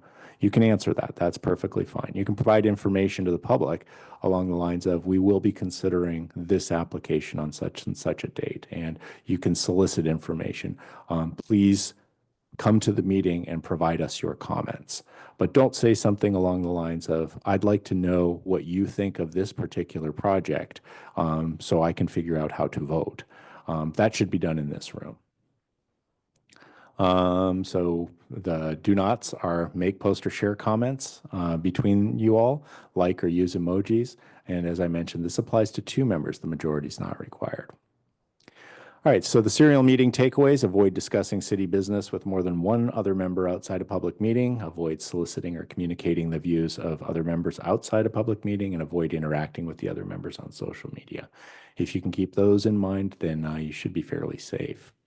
Teleconference meetings. I'm not going to go into this a whole lot, but there are a whole bunch of rules applicable to Zoom meetings, for example. So if you are interested in attending by Zoom, there are ways to do that. They just have a lot of procedural requirements, and it's gotten much more difficult. The way it used to be is the agenda for a meeting would be posted at the location where the person wished to participate. At that time, it was by telephone, and that's all that was required. Now we have significantly greater access through the things like Zoom and Microsoft Teams, and the legislature is concerned enough to add additional regulations on that. So I won't spend a lot of time on that. But there are ways to conduct meetings like this during emergencies. There are ways to attend meetings for emergency reasons. If you have something, a medical issue, or you have a good cause to do so, you can go ahead and attend that. And that's the AB 2449. I will point out, just because I helped craft the legislation, there was a change to this AB 2449 effective January 1st. One of my city clerks and I drafted the changes to that law, and it got passed unanimously in Sacramento. So we're pretty proud of that. It was a minor tweak, but the person who had written AB 2449 said, gosh, I wonder why I didn't think of that in the first place. So it makes it much more clear. And it's basically what you see at the end of that slide, that the teleconferences sets forth the specific numbers that you can do. And that wasn't in the prior legislation. Yeah. So I had COVID last spring and I missed a meeting and I was going to Zoom in, Because I felt good enough, but I was told I couldn't do that. I don't know the full circumstances. I could certainly talk with you about it offline and try to figure out what the reasons were for it. I was just told because the emergency was over, we were no longer allowed to do that because we could be influenced by others in the room that couldn't be seen on camera. Yeah, that's the AB 2449 issues, and that's why the legislature put that together. There are specific procedural rules that you have to follow in that circumstance, and we have kind of a cheat sheet that we go through in those circumstances. But what the issue was under AB 361 specifically is you could only do that during a declared state of emergency. And once that declared state of emergency disappeared, that option wasn't available anymore. So I suspect that may be what it was. But if you had COVID or you had some other type of medical, there are additional provisions now under AB 2449 that would allow you to participate remotely. Thank you. All right, so regular meetings, those are typically set by either ordinance or resolution at the council level. They can be directed by the council for the subordinate bodies. The regular meeting agendas have to be posted 72 hours in advance and just have a general brief description of the items of business to be transacted. It doesn't need to be in exhaustive detail, nor does it have to dictate what actions the DRC is going to take. The special meeting rules, I'm probably not going to go into this too much. The chances of DRC having a special meeting, given its meeting schedule, are probably not going to happen. But basically, the agenda has to be posted 24 hours in advance, and staff would typically handle that by consulting with the committee members to make sure that they're available for a special meeting before actually posting it. All right, so the agenda requirements, they have to be posted in a publicly accessible location and provided to people who request copies. They have to be on the city's website. And if we're doing the old-fashioned teleconferencing way, it has to be the teleconference location where that person on the DRC is appearing from. So we have the bulletin board out here in front of City Hall. That's where the agenda gets posted. It's also on the city's website. This is the important thing about the agenda. No discussion or action on items not on the posted agenda. So this is an absolute rule for special meetings. There are limited exceptions for regular meetings. There are ways to add items to the agenda, even though they didn't appear on the original agenda. It's a little complicated, but that's why we attend these meetings, to kind of walk through that. So if there's a need to take immediate action, something can be added to the agenda. I would suspect with DRC that's going to happen very infrequently. It happens from time to time at the council level where there is some need to take an immediate policy decision. So that does happen. And this is the standard here. So I just briefed you on what that was, so I won't go through it. So the agenda requirements, what are the exceptions to that general rule that you should not discuss things that are not on the agenda? You can have a brief response to a public comment. You can ask questions or clarification from staff, a brief announcement on your activities that are related to your service, request for a future report, and putting things on a future agenda. And as we mentioned, the emergency situations. The first one is the one where I get the most questions. What's a brief response? I have a rule of thumb, and I recited it again to an elected official in another city, that my rule of thumb is if the response is longer than the comment that generated the response, then it's too long. So if someone gets up at the lectern and speaks for 15 seconds, a 3-minute response is too long. That's not really brief. There is no specific rule under the Brown Act. It just says a brief response to public comment. So keep that in mind, that if you are going to respond, it should be brief. All right, so the public has a right to speak on any item within the subject matter jurisdiction of the body. That's for the regular meetings. And that's why there's a general comment section. If there is something that's not on the agenda, the public has an opportunity to speak to that. Public agencies can't prohibit public criticism. When you sign up for public service on the DRC, your skin has to get thicker. That's just the nature of the beast there. And so prohibiting the public from criticizing you is a violation of the First Amendment, first and foremost. But it is going back to the original slide on this, that the people don't delegate their oversight of the public decision-making process. So that criticism is part of that. And that's just part of being a public official on that. The DRC can put reasonable regulations on public comments. The 30-minute time limit in total and 3 minutes per speaker, those are fairly common. So that is permitted. If someone wants to come in and record, they can do so, as long as it doesn't impair the conduct of the meeting. So if they came in, wanted to put really bright lights on you to get the video looking right, that's going to interfere with the meeting. So we typically would not allow that. But if someone just wants to put their phone on the table on the side and record it, that's perfectly permissible. Okay, so documents that are distributed at a meeting, they've got to be made available to the public at the same time, or after the meeting. So if someone walks up and says, I want to distribute this to the DRC, we have to make that available to the public as well. Sometimes someone will come in and say, well, I don't want anyone else to see that. And we say, well, that's not what the law says. We'll have to distribute it. All right, so the enforcement, the consequences of it, there are civil actions that can be brought by members of the public. If there's a violation of the Brown Act, the decision can be reversed. The decision can result in district attorney action for criminal prosecution. That's a possibility as well, but that requires an intent to deprive the public of information that it is entitled to. So those don't happen very often, but I have had a couple in my career where I've been in an uncomfortable situation of wrestling with the district attorney over a Brown Act issue. All right, so before we move into conflicts of interest, does anyone have any question about the Brown Act? And I'm being mindful of the time. I'm right on schedule for this, so I should be able to bring in a landing right on time. Okay, so conflicts of interest. Basically, there are a few sources of law that we have to deal with in conflicts of interest. There's the Political Reform Act, common law rules, and then Government Code Section 1090. It's basically not just actual misconduct that we're looking for, but it's the perception of misconduct. And going back to that original slide, it's the public oversight function. The public wants to make sure that you are not serving on the DRC to pad your own pockets or otherwise promote your personal interests. So we've got a whole bunch of regulations about how we deal with that. But keep in mind, just because you have a conflict of interest doesn't mean you've done anything wrong. You just shouldn't participate. In a town the size of Solvang, you're bound to have a conflict from time to time.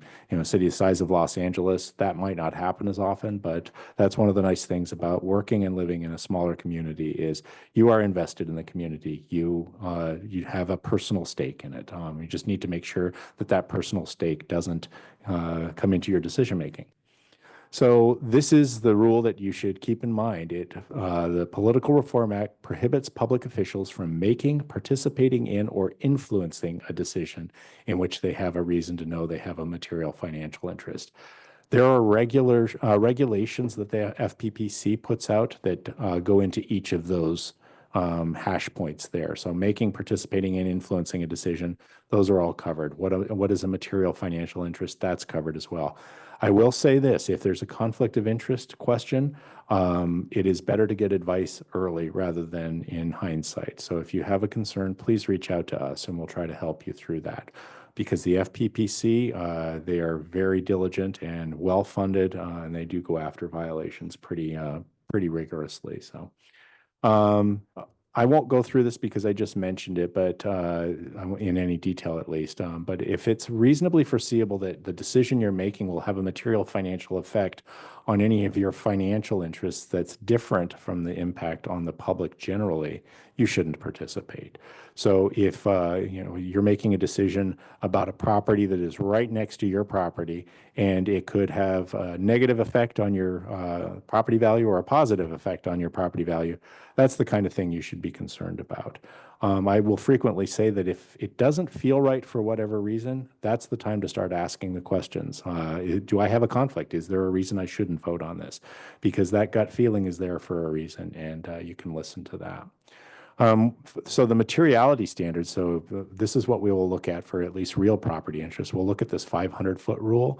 It's no longer a bright line test, but if your property is within 500 feet of a property that you're considering at DRC, you should probably step down. There are some cases out there that say, well, 500 feet doesn't matter in this particular case, and I think I've got a slide on that, but generally the 500-foot rule is pretty clear.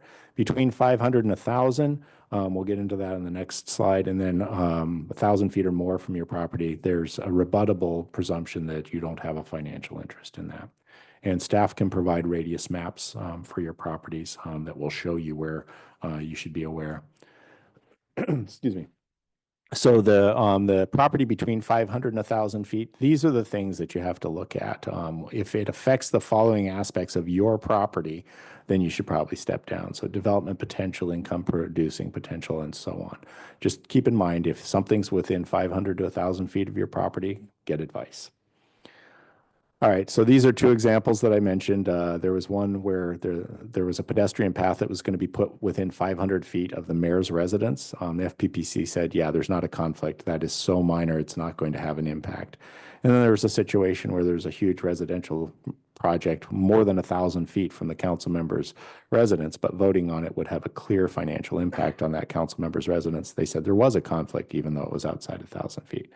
So if you take away anything from this, is it's as clear as mud. And I go back to the regulations every single time there's a question. I don't try to rely on my memory.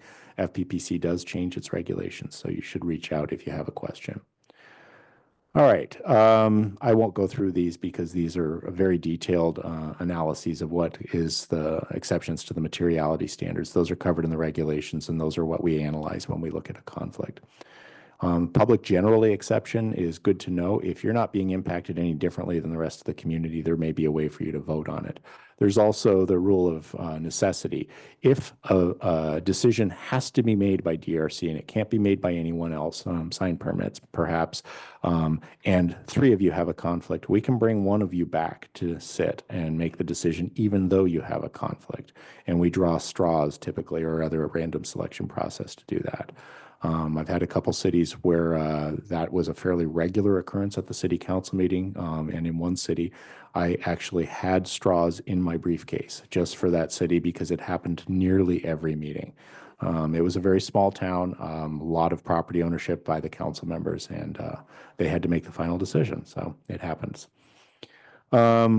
So this is the four-step analysis that the FPPC will use to determine whether there's conflict. This is the same one that we use when we try to walk you through it.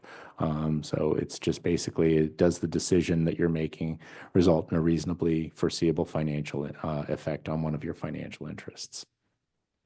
So the bottom line, if you're considering whether or not there's a conflict, it's time to ask us for help, and we'll try to help you through that.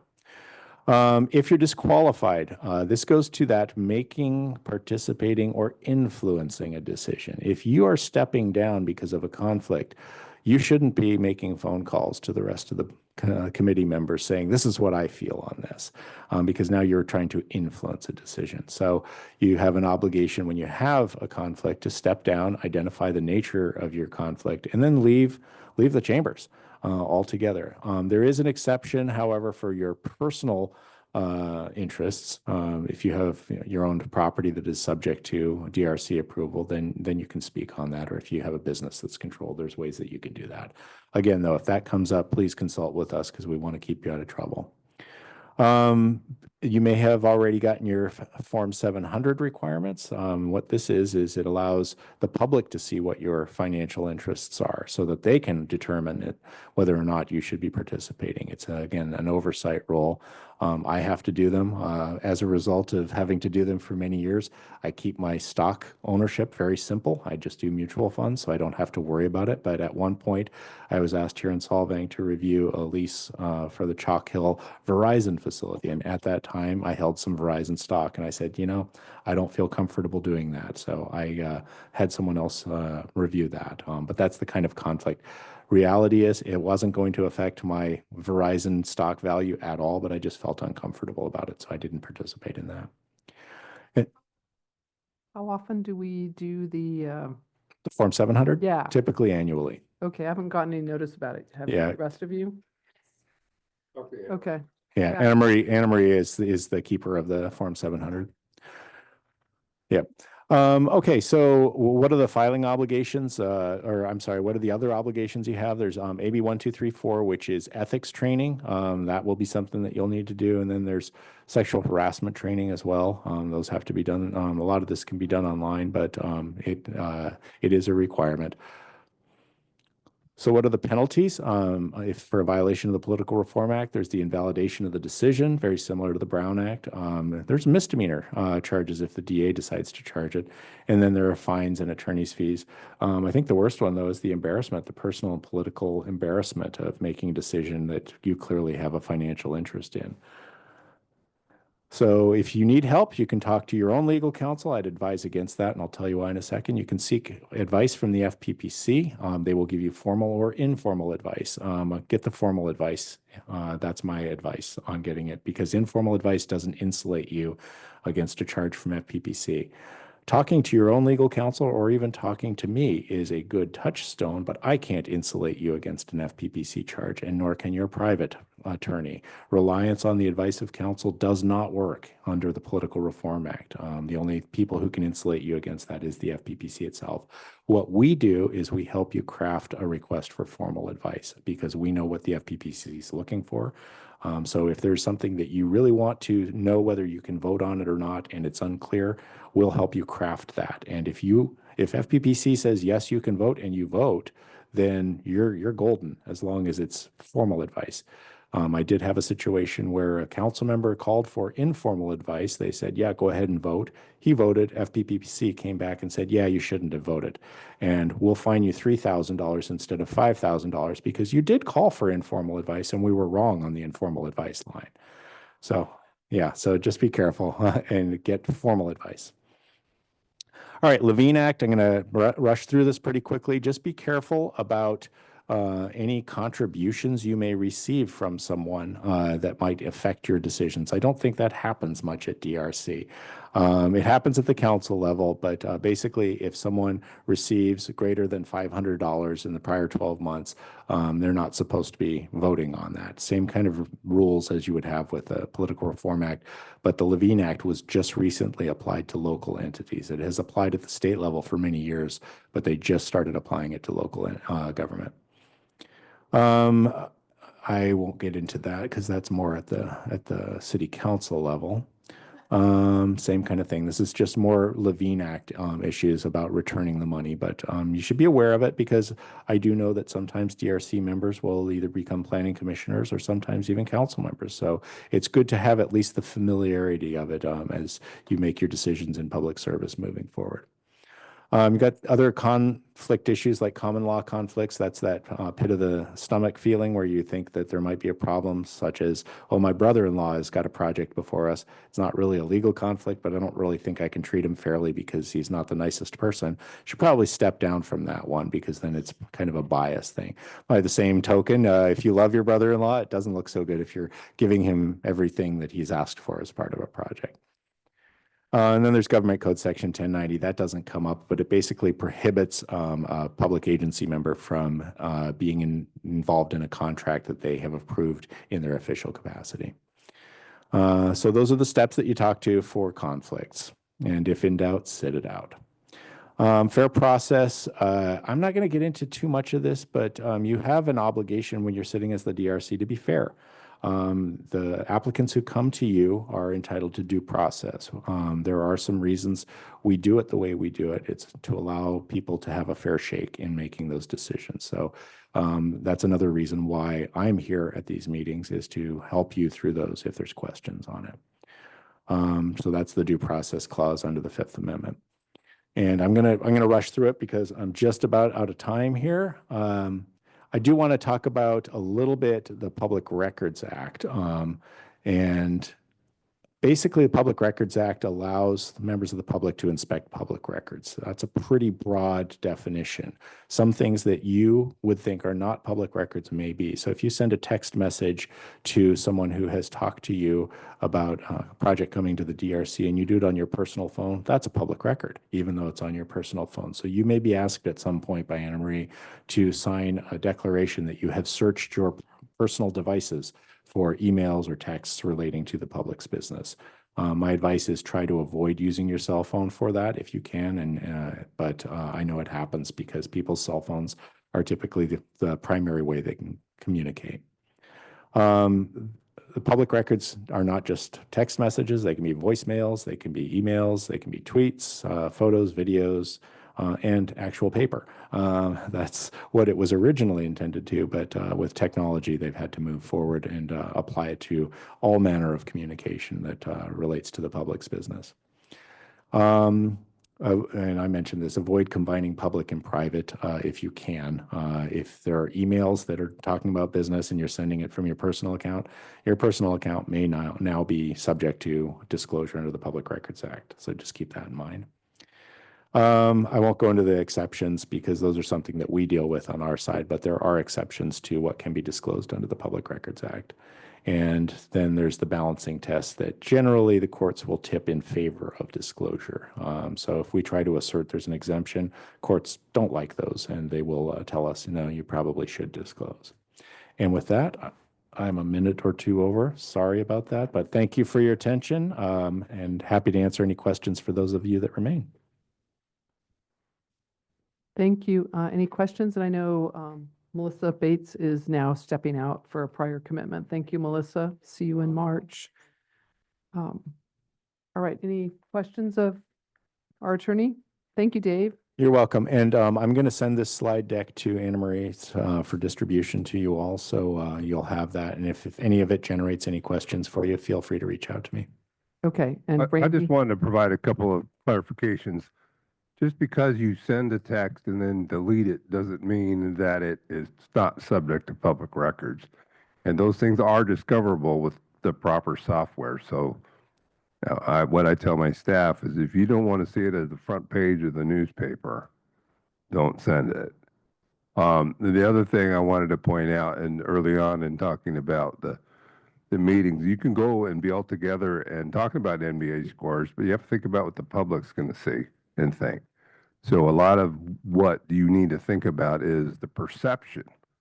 And it's unfortunate, but again, with social media, and they were all, I mean, I had a situation in Glenn County where the Board of Supervisors would get together for lunch after the supervisor meeting, and they were all at the same restaurant. And it was like, dudes, that's not a good idea. But, so I mean, just, again, keep that in mind. I mean, you're not breaking the law, but people may think you are. It's the perception as well as the actual understood. Yep. Yeah. Thank you for expanding on that, Randy, and making it for sure that we can't socialize. No after meeting drinking allowed together. Let me clarify. Okay, so at this point, I think we move on to, well, it says public comment, but I don't think there's public comment. Is there? Yeah, for anything to speak of. Okay, so public comment is now closed. We're going to move on to committee member comments.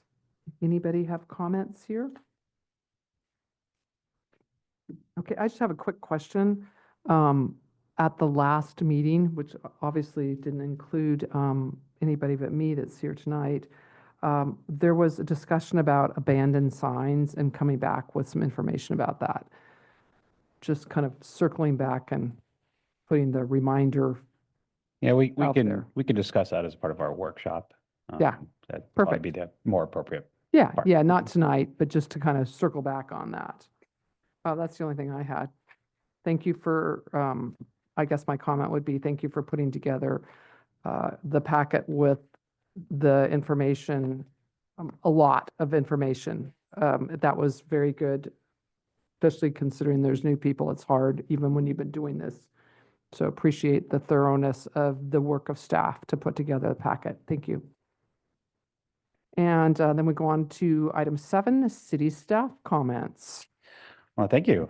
So planning manager update. So as you all know, we finally decided on a date for our signs and design workshop. So we put out our first social media post about this today. Mark your calendars, March 13th, 6 o'clock here.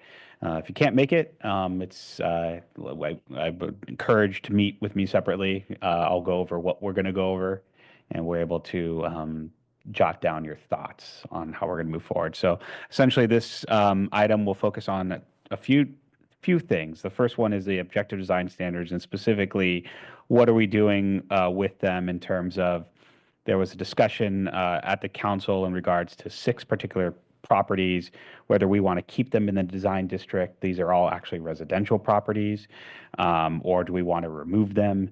And if we remove them, then do we just want to then limit the amount of residential units that can be done in the village, so thereby keeping the ability to be subjective on our decisions, even though we have objective standards.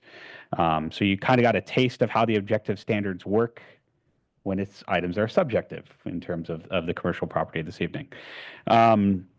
So that's going to be one item, and then the other one, we're talking signs. So we did have a discussion today about sign exceptions, and we are looking to go forward with objective sign standards. So we will have a slew of questions for you. It's going to be interactive.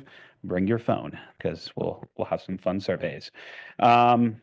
With that being said, March on our planning commission is rather light. We have just the annual housing and general plan report.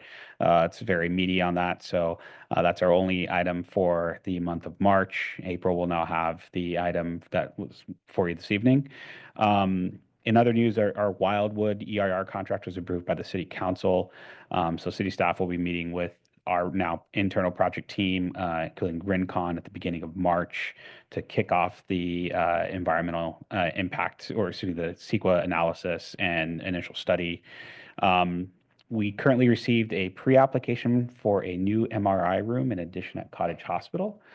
So depending on how quickly we can get our comments in, this actually might be one of your March items. So again, pre-application allows us all the gloves are off, which is great. So, but at the same token, this is a great project, especially for residents here in the Valley in terms of having additional services at Cottage Hospital, such as an MRI machine. Saves people a lot of a trip, which is fantastic. There's a lot of social media chatter in regards to 1693 Mission Drive. As many of you know, there are quite a numerous amount of sycamore trees that were cut down. City staff did actually issue a permit for the entire parking lot rehabilitation. What that means is Back up a second. Yeah. 16, I'm not a social media person. What's that? What is that? Den Market Square. Oh, thank you. Yeah. So sorry. So that's already taken place. Yeah. So city staff issued a building permit back in December, or excuse me, in January. I'm getting my months here mixed up. For a non-entitlement parking lot rehabilitation. So the property owner is actually rehabilitating the entire parking lot, which means compacting it back to its form. The sycamore trees were planted as a part of the original Den Market Square project, but they weren't the best parking lot trees. Even old or whatever. They were tearing up the sidewalk and tearing up the asphalt. City doesn't have any ordinances in regards to tree removals on private property. So as a part of that, we reviewed their landscaping plan. They are doing substantial amount of replantings and new shrubs and water efficient landscaping in there. So those trees will be replaced. And it is rather sad. And I'm a tree lover myself, but unfortunately, you can only spec certain trees to go in certain applications, and sycamores are not one of those. So, but those will be replanted soon. Last two items deal with our new zoning ordinance. One of the bigger parts of our new zoning ordinance was eliminating this idea of residential uses as secondary uses here in the village, or formerly known as TRC.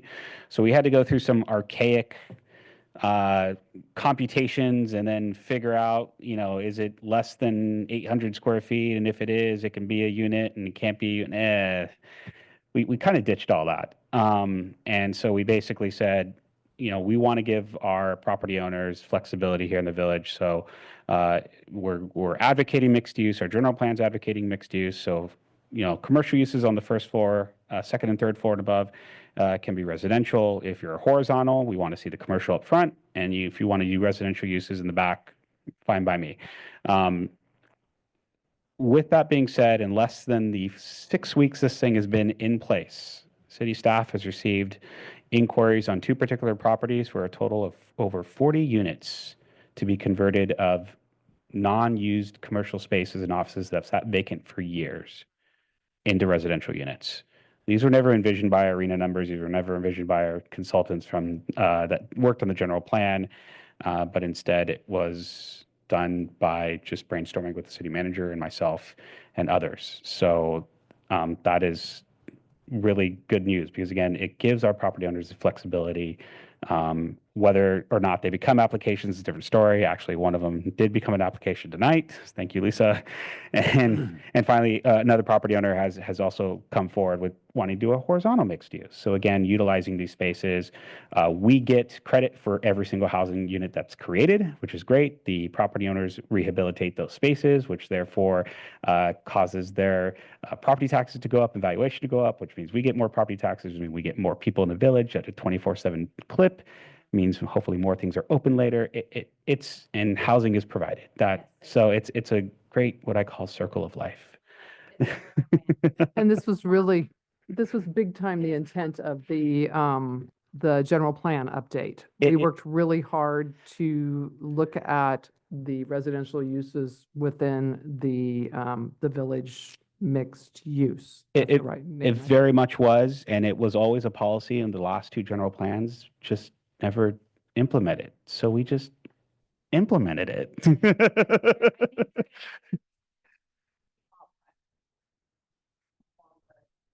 Because the rents that they can get, I think you're gonna see a win-win. Right. And again, it's utilizing tools that were readily available to us. Our city manager has never told the planning manager and director to go for it. So I put myself out there. Well, and it's also impacting so positively the RENA numbers. You know, it's going to make for a lot less required infill in other residential areas. Yeah, and that's hopefully the key. So Yeah. anyways, that's all I got. But it just, again, I know there was a lot of apprehension to our zoning ordinance update and the size of it. But as city staff had mentioned at city council meetings, the net positive is enormous, and we're already reaping those benefits just 5 weeks in. That's great news. And I have a quick question for you regarding the mixed use. Has it been changed, the percentages? Is that, remember the 49, 51 and all that? Those aren't changed. Okay. So again, what we're seeing forward are actually no exterior changes. What we're seeing is a Right. lot of conversions, Right. which is actually really what we want. Yeah. But we'll discuss that 49, the percentage change at the workshop. Okay, that was really where I was going with that. And just to be real clear, the workshop is not a Brown Act meeting, so we can discuss that with the community and encourage participation. It will be an interactive session. So you are part of the general plan, my one and only GPAC meeting where I trotted out some cool slides and people got to guess things. We're running the same thing. So we're going to be an interactive session and with QR codes and live updating of slides just to get an idea, gauge. And it's interactive. So I am hoping for a good turnout. So at least people can participate and have a say. And just to clarify, it is a Brown Act meeting, but it is a workshop. There's a lot more flexibility. The agenda will be put out because there is, again, a majority of the body talking about things that are related to what you're responsible for. So the DRC and the Planning Commission will be a joint meeting. I'm sure there'll be council members here. And so it'll be a publicly noticed Brown Act subject meeting, but we're going to create the agenda so that it's more of a free-flowing workshop, interchange of ideas. And no 3-minute limitations.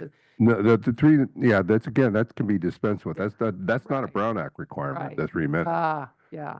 So just to be really clear, if I'm talking to a planning commissioner about this in advance, really just more about the fact that there is a meeting, that's okay. But if we're talking about content of the meeting, that is, I can't talk to.